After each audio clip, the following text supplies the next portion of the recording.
ہم 1988 میں جب 9ویں کلاس میں پڑھتے تھے اس وقت اسکول یونیفارم کیمل کلر کے شلوار قمیض اور سفید جوتے ہوتے تھے۔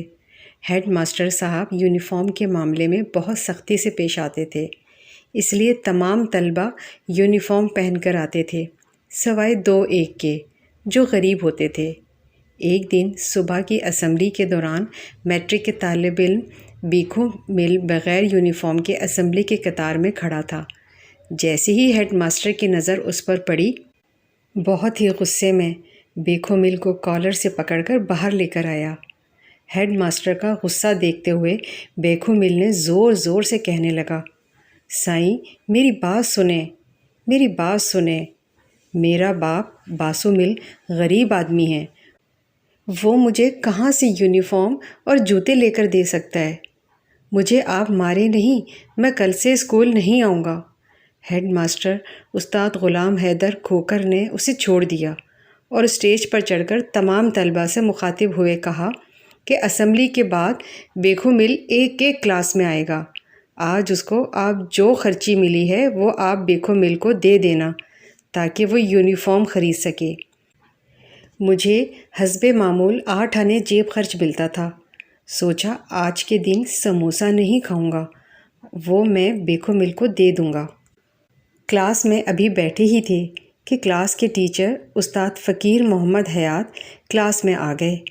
تھوڑی دیر بعد بیکھو مل بھی استاد سے اجازت لے کر ہماری کلاس میں داخل ہوا۔ اس کے ہاتھ میں 1 روپے کے چند نوٹ اور کچھ سکے تھے جو شاید اس نے اپنی کلاس سے جمع کیے تھے۔ استاد فقیر محمد حیات بہت غصے میں ہم سب کو منع کیا کہ کوئی بھی اس کو پیسے نہیں دے گا، اور بیکھو مل کی جانب دیکھتے ہوئے غصے میں کہا، ڈوب نہیں مرتے جو بھیک مانگتے پھرتے ہو؟ کیا ابھی غربت کی آڑ میں ساری زندگی بھیک مانگتے پھرو گے؟ واپس اپنی کلاس میں جاؤ اور جن جن سے پیسے لیے ہیں ان کو واپس کر کے آؤ، میں تمہیں یونیفارم لے کر دوں گا۔ بیکھو مل استاد کے کہنے پر واپس اپنی کلاس میں گیا اور سب کو ان کے پیسے واپس کر کے آ گیا۔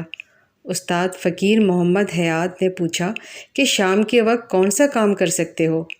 بیکھو مل نے جواب دیا کہ میرا باپ موچی ہے، میں بوٹ پالش کرنا اور جوتوں کی مرمت کا کام کر سکتا ہوں، مگر میرے پاس سامان خریدنے کے لیے پیسوں کی ضرورت ہوتی ہے۔ استاد نے پوچھا کتنے پیسے لگتے ہیں؟ اس نے کہا کہ 1 لکڑی کی پیٹی اور چند برش، پالش سب ملا کر کوئی 150 روپے میں سب سامان آ جائے گا۔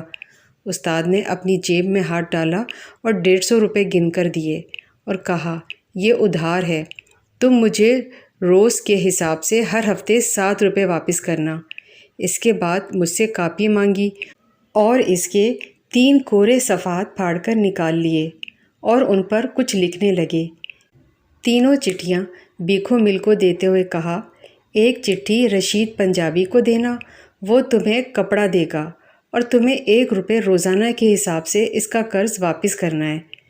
دوسری چٹھی خالق دینا منگی کو دینا، وہ تجھے بوٹ دے گا، اسے بھی 1 روپیہ روز کے حساب سے قرضہ واپس کرنا۔ یہ تیسری چٹھی یوسف درزی کو دینا، وہ تمہیں یونیفارم سی کر دے گا، اسے بھی 1 روپے روزانہ دینے ہیں۔ 4 روپے قرض اتارنے کے لیے تمہیں ہر صورت میں اتنا کمانا ہے تاکہ تم قرضہ چکا سکو، اور اس کے بعد تمہیں اپنی محنت کے ذریعے آگے بڑھنا ہے۔ ایک بار بھیک مانگنے کی عادت پڑ گئی تو ساری زندگی بھیک مانگتے ہی گزرے گی۔ بیکھو مل وعدہ کر کے چلا گیا۔ بعد میں استاد نے ہمیں کہا، آپ لوگ اپنے جوتوں کی مرمت اور بوٹ پالش ہمیشہ بیکھو مل سے کروایا کریں۔ وقت تیزی سے گزر گیا، 12 سال پلک جھپکتے گزر گئے۔ 1999 میں ہائی اسکول کرونڈی میں 10ویں کلاس کے طلبہ کی الوداعی پارٹی ہو رہی تھی۔ استادوں کے ساتھ شہر کے معززین کو بھی دعوت تھی۔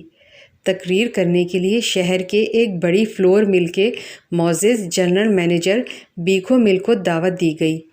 کاٹن کے سوٹ میں ملبوس، ماتھے پر ربن کا چشمہ رکھے، اپنی تقریر میں اسی اسکول میں پیش آئے۔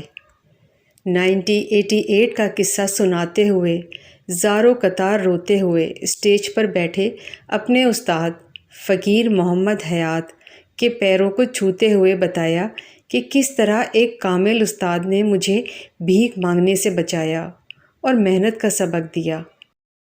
اگر آپ اس طرح کی ویڈیوز روزانہ دیکھنا چاہتے ہیں تو ہمارے چینل کو سبسکرائب کریں، لائک کریں اور بیل آئیکن کو آل کلک کریں۔